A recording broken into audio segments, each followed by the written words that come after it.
сауал Қазақстан Республикасы премьер-министріне жолданады. Құрметті Әлихан Асханұлы, елімізде 2016 жылы білім беру жүйесін жаңғырту, орта білім беруді жетілдіру, функционалдық міндеттерді қалыптастыру, алынған білімді практикада пайдалануға орай реформа жасалды. Алайда қабылданған басқару жүйесі оңтайландыру жолдарын шешкенімен, оның кемшіліктері көріне бастады. Ашығын айтсақ, өңірдегі әкімшілік аумақтық басқару жүйесі аудан мен облыс деңгейлері арасындағы алшақтықты көрсетіп отыр. Бұл жағдайда ықпал ету тетіктері тұтастай облыстық деңгейге берілген. Біріншіден, аудандар мен облыстық маңызы бар қалалар деңгейіндегі мемлекеттік басқару жүйесіндегі теңгерімсіздік.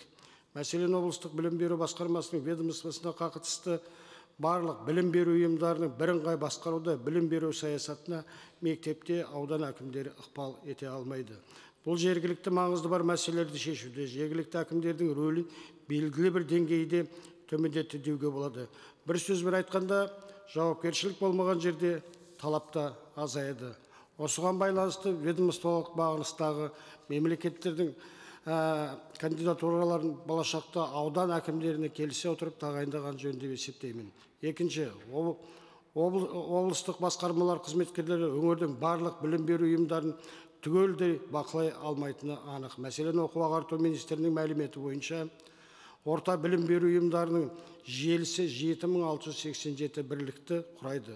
Олардың 75% ауылда орналасқан. Павлодар облысы білім беру басқармасындағы қалыптасқан жағдайды айта кетейін. Мұндағы 45 бірліктегі облыстық білім басқармасы 598 білім беру ұйымына басшылық жасайды. Аталған жағдайда қандай сапалы жұмыс болуы мүмкін? Штат саны аз болғандықтан олардың жұмыстары үйлестіру, қадағалау тиісті деңгейде жүзеге асырылмайтыны белгілі. Бұрын мектептердегі күрделі жөндеу объектілерді уақытысында тапсыру мәселелерін қала және аудан әкімдері қадағалап отыратын. Енді 2021 жылдан бері күрделі жөндеу жұмыстары облыстық білім беру басқармасы арқылы қаржыландырады. Оған аудан әкімдері көп жағдайда араласа алмайды. Үшінші, экономика қаржы білім бөлімдерінде және аудандар мен қалалардың басқа да органдарына жүктелген қаржы, мүлік, материалдық, техникалық, кадрлық қамтамасыз ету мәселелері барлығы қазір облыстық білім басқармасына жүктелген. Олар штаттың жетіспеуіне байланысты барлық қаржылық процедураларды уақытында және сапалы орындай алмауда. Төртінші, аудан әкімдерінің мектептердегі проблемаларды шешу үшін қаражат бөлу мүмкіндігі жоқ. Төтенше жағдай туындаған кезде, әсіресе жылыту маусымы кезінде қиындықтар орын алады. Мәселен, Жамбыл облысындағы мектептердің қазандықтарын отын қамтамасыз ету мәселелері ауданның балансқа берілген. Ал мектептер ішіндегі жылыту жүйесі облыстық баланста тұр.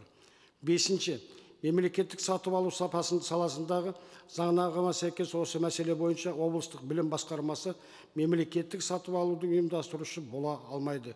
Өйткені мектептер мен балабақшалар аудандық бөлімдердің ведомстволық бағынысында тұр.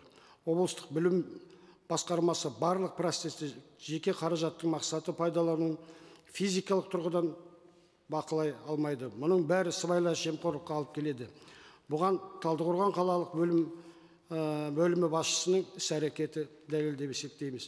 Осыған байланысты өңірлерде бір жылдан астам қызметті саралап, оңтайландыру жұмыстарын жүргізу керек деп есептеймін. Оның қорытындысы бойынша сатып алу заңына тиісті түзетулер енгізген жөн. Әрі мектеп ғимараттарын бірыңғай әкімшілік кешен ретінде аудандық әкімдердің теңгеріміне немесе аутсорсингке беру жөніндегі халықаралық тәжірибені пайдалануды ұсынамын.